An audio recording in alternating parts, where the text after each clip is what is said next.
There is a sentence that has ended more conversations than it has started. He is a good man. You'll recognize how it works.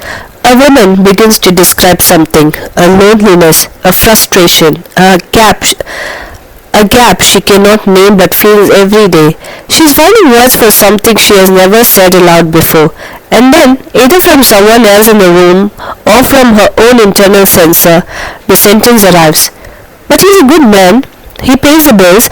He doesn't drink. He doesn't raise his hand. And the conversation stops because what is there to say after that? The standard has been invoked. He clears it. Case closed.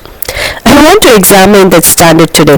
Not to diminish the men who meet it, because not raising your hand and not drinking are not nothing in a country where the data on domestic violence is what it is, but to ask a question we don't ask often enough. Who set the standard? And why have we accepted it as the ceiling rather than the floor? The story we tell about a good marriage in India has a very particular shape. He provides, she manages, he is reliable in the material sense. The bills are paid, the roof is intact, the children are educated. She is reliable in the emotional sense. The house runs, the relationships are maintained, the social obligations are met. Both are doing their part. Both are fulfilling their role. And within that framework, the absence of cruelty reads as kindness. The absence of violence reads as love. The absence of obvious failure reads as success.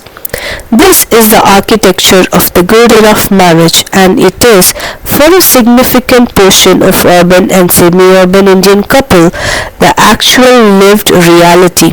Not bad, not good, functional, stable, quietly insufficient. The woman inside this marriage is not unhappy in a way she can easily justify. She cannot point to a wound. She cannot name an incident. She cannot produce evidence of wrongdoing because there is none. There is only this, a persistent low-level sense that she is living in a house with someone she does not fully know and who does not fully know her, and that the life they have built together, while adequate in every measurable way, leaves her somehow untouched at the center of herself, and she has no language for this, because the language available to her for marital failure or unhappiness, for the legitimate grounds of grievance, requires something to have gone wrong. And nothing has gone wrong. He is a good man. What is actually happening is that we have confused the absence of harm with the presence of love. These are not the same thing. They are not even close to the same thing, but in Indian marriage culture, particularly for women of the generation currently in their 30s and 40s, the conflation is so complete that most people cannot see where one ends and the other begins. He doesn't raise his hand. That is the absence of violence. It is necessary. It is non-negotiable, but it is not love. He pays the bills. That is financial reliability. It is important. It is a contribution, but it is not intimacy. He comes home every night. That is physical presence, but presence without attention is not the same as being seen. What the women I observe are actually hungry for, and I use the word deliberately because hunger was the right register. It is physiological. It is not optional. It is something much more specific than provision. They are hungry to be known, to be asked about, to have their interior life treated as worthy of curiosity by the person they share their bed with. Not fixed, not solved, just witnessed, asked about, held in someone's attention with genuine interest. And in the framework of the good enough marriage, that hunger is not legible, because it does not correspond to any failure he has committed. He has done everything he was told a good husband does. The fact that she is starving for something he hasn't thought to offer, that is not in the script. There is no role for it. There is no conversation available for it, and so she carries it quietly for years. The minimum standard for husbands in India was set in specific historical and economic context, and understanding that context is not about excusing the standard, it is about seeing clearly why it is so durable. For most of the Indian history, marriage was a survival structure. It was an economic arrangement, a a social contract, a mechanism for producing and raising children, and a way of organizing property and labor. Love was not its purpose. Emotional intimacy was not its purpose. The question of whether two people felt truly known by each other was simply not in the frame. Within that structure, a man who provided materially and refrained from physical cruelty was, by any available measure, a good husband. He was fulfilling the contract. Everything else, warmth, curiosity, emotional availability, the desire to know his wife as a person, was not part of the agreement. It was extra. If it happened, it was a gift. If it didn't, that was simply how things were. That structure has been dissolving unevenly, slowly, incompletely over the last 2 or 3 generations.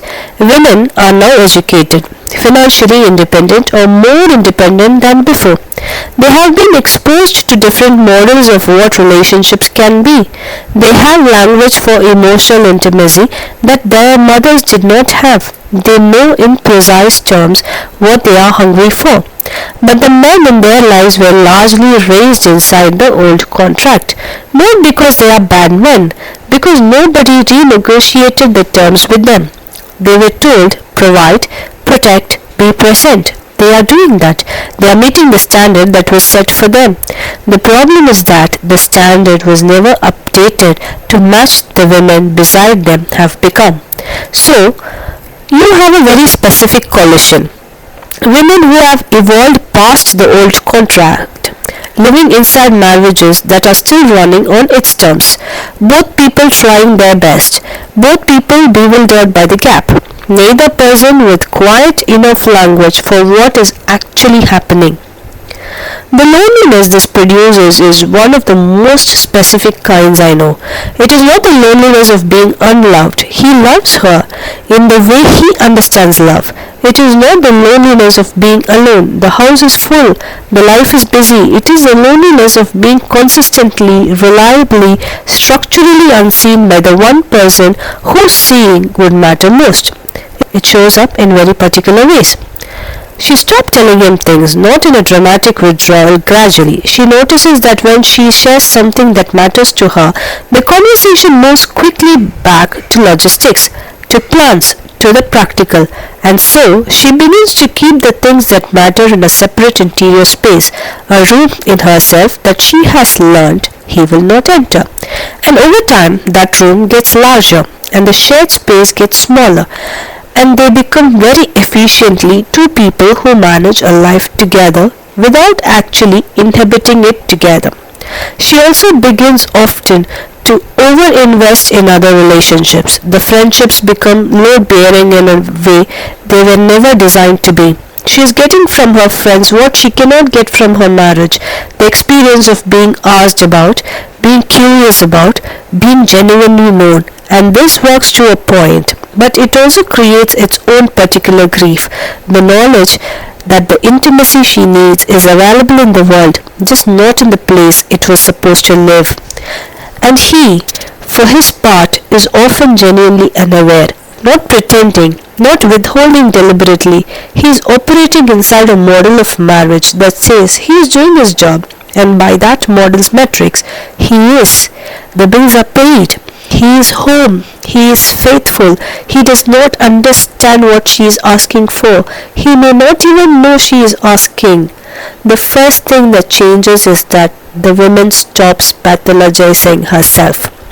Because the default move is the absence of language for this specific loneliness is to turn the hunger inward. To decide that she is asking for too much, that her needs are excessive, that a woman with a good husband and a stable home should not feel this way, and the fact that she does is a problem with her, like her expectations, her conditioning, her inability to be satisfied. When she sees the structural reality clearly, that she is not asking for too much, she is asking for something the contract she married into was never desired to provide, the self-blame begins to release. The hunger becomes legible, not as failure but as information. The second thing that changes is that the conversation becomes possible, not guaranteed, possible, because when she can name what she actually needs without framing it as a complaint or an accusation, something different can happen between them. The conversation shifts from, "You are failing me," to, "Here is something I need that I haven't known how to ask for." And that shift, while it does not resolve everything, opens a door that the old framing kept permanently closed. I want to be honest here. Not every man can walk through that door. Some men are so thoroughly inside the old contract, so certain that provision equals love, that presence equals intimacy, that the new conversation lands as an attack, and as her ingratitude as a problem with her.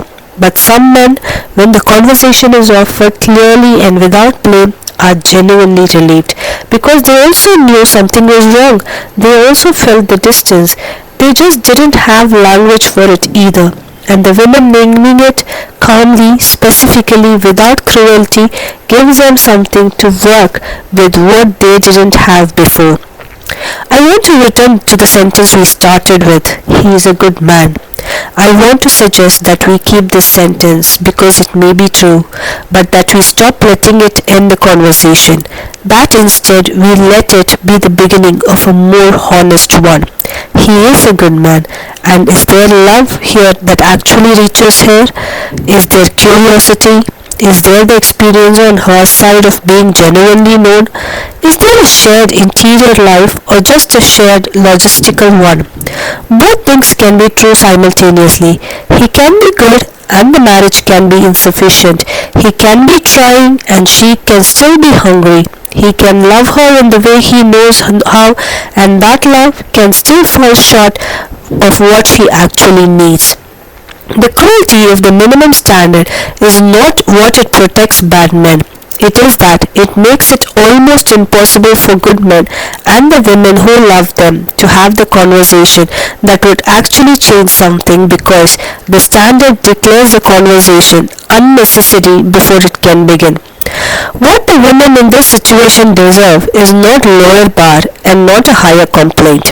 They deserve a different conversation entirely. One that starts not from what he is not doing wrong, but from what love is in its fullest sense could actually look like between two specific people who have chosen each other. That conversation is available. It is harder than the minimum standard. It requires more honesty, more vulnerability, more willingness to be uncomfortable, but it is the only one that leads somewhere worth going.